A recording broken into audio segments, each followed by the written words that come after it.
Assalamualaikum warahmatullahi wabarakatuh.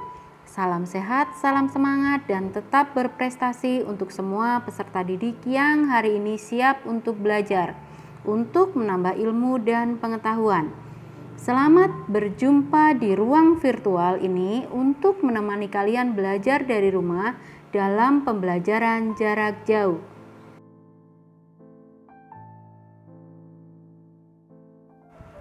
Hai, apa kabar semua? Semoga selalu sehat dan tetap semangat dalam mengikuti pembelajaran hari ini. Sebelum mulai belajar, sebagai seorang yang beriman, kita awali dengan berdoa. Berdoa agar dapat menerima pelajaran dengan baik, sekaligus berdoa untuk keselamatan dan kesehatan bersama. Tentunya untuk keluarga, masyarakat, bangsa, dan negara Indonesia. Semoga pandemi COVID ini segera berlalu. Dan diharapkan kalian selalu di rumah tetap menjaga jarak, sering cuci tangan, memakai sabun, serta selalu memakai masker. Pada kesempatan kali ini, kalian semua akan diantar untuk belajar, menjelajah, dan menelaah tentang dinamika penerapan Pancasila dari masa ke masa.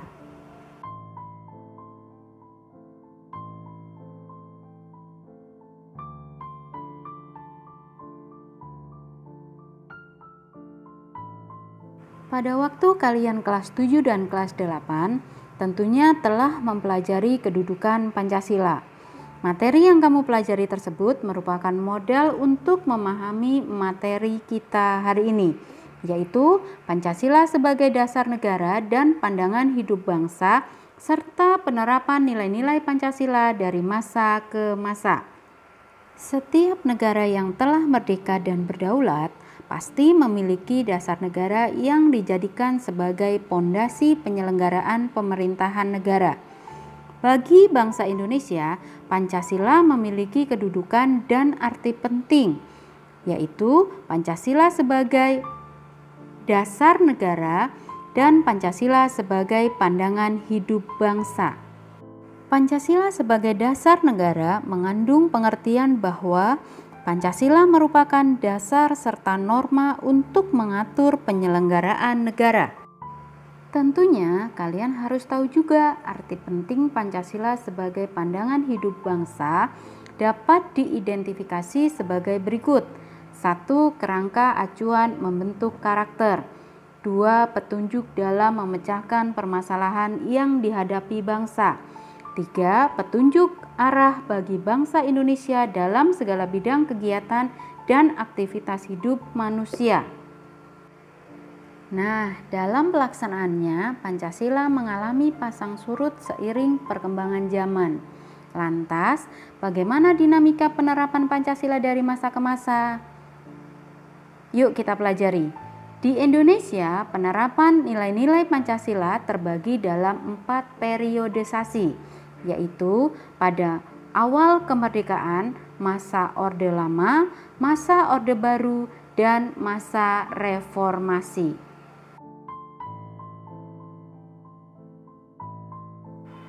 Tahun 1945 hingga tahun 1950 adalah masa awal kemerdekaan Indonesia. Pada masa ini, penerapan Pancasila di Indonesia mendapat banyak sekali tantangan dari berbagai pihak. Pihak Belanda masih ingin menguasai Indonesia dan melaksanakan agresi militer. Selain itu, terdapat upaya-upaya pemberontakan terhadap Negara Kesatuan Republik Indonesia di sejumlah tempat. Bahkan ada usaha untuk mengganti Pancasila sebagai dasar negara Republik Indonesia dengan dasar negara yang lain. Adapun pemberontakan-pemberontakan yang terjadi adalah seperti pemberontakan Darul Islam, Angkatan Perang Ratu Adil, dan pemberontakan Partai Komunis di Madiun.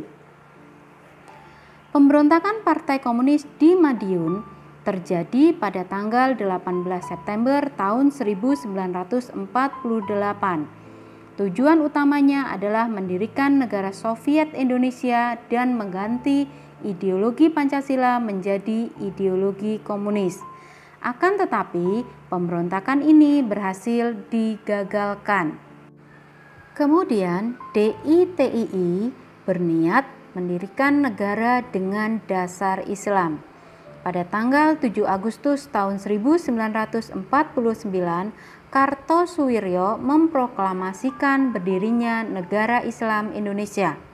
Tentara dan pendukungnya disebut sebagai Tentara Islam Indonesia. Gerakan Darul Islam mempunyai pengaruh di daerah-daerah lain.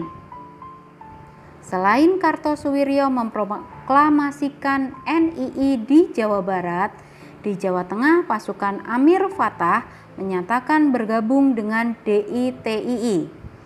Amir Fattah memproklamasikan berdirinya DI pada tanggal 23 Agustus tahun 1949. Pemberontakan DITII di kedua wilayah ini segera ditumpas oleh tentara yang didukung oleh rakyat Indonesia. Sedangkan APRA didirikan oleh Raymond Westerling. Sebagian prajurit APRA adalah prajurit Knil atau Tentara Hindia Belanda. Setelah Konferensi Meja Bundar tahun 1949, Indonesia menjadi negara serikat dengan negara Pasundan salah satu bagiannya. Namun, dorongan masyarakat untuk kembali ke Negara Kesatuan Republik Indonesia dan membubarkan negara-negara bagian terus menguat. Tujuan APRA adalah mempertahankan bentuk negara Pasundan di Indonesia dan mempertahankan adanya tentara sendiri. APRA melakukan pemberontakan pada 23 Januari tahun 1950 dan berhasil menguasai sebagian kota Bandung. Namun, berkat dukungan rakyat, operasi militer yang dijalankan oleh APRIS, Angkatan Perang Republik Indonesia Serikat, berhasil menumpas pemberontakan APRA dengan dipimpin oleh Westerling. Kemudian Westerling melarikan diri ke luar negeri. Pada periode 1959 sampai 1966 terjadi penyimpangan penafsiran terhadap Pancasila dalam konstitusi. Nilai demokrasi pada Pancasila dimaknai bukan berada pada kekuasaan rakyat, melainkan kekuasaan pribadi presiden. Akibat penafsiran tersebut, dilakukan pengangkatan presiden seumur hidup oleh MPRS. Selain itu, ideologi Pancasila diganti dengan Nasakom, yaitu gabungan antara nasionalis, agama, dan komunis. Pada masa ini juga terjadi pemberontakan dari golongan yang ingin mengganti ideologi Pancasila menjadi ideologi komunis. Akan tetapi, usaha tersebut dapat digagalkan. Pada periode ini, Persatuan Indonesia juga mendapat tantangan berat dengan munculnya pemberontakan yang bertujuan melepaskan diri dari Negara Kesatuan Republik Indonesia. Pemberontakan yang terjadi antara lain sebagai berikut. 1. Pemberontakan DITII di Sulawesi Selatan, Kalimantan Selatan, dan Aceh. Pemberontakan PRRI dan pemberontakan Permesta. Demikian pembelajaran kita kali ini, semoga bisa dipahami dengan baik dan kalian semua selalu menjadi pelajar yang cerdas, beriman, bertakwa, mandiri, kritis dan kreatif sehingga menjadi kebanggaan keluarga. Sampai jumpa lagi dalam pembahasan yang lain. Hatur nuhun. Terima kasih dan salam Pancasila. Assalamualaikum warahmatullahi wabarakatuh.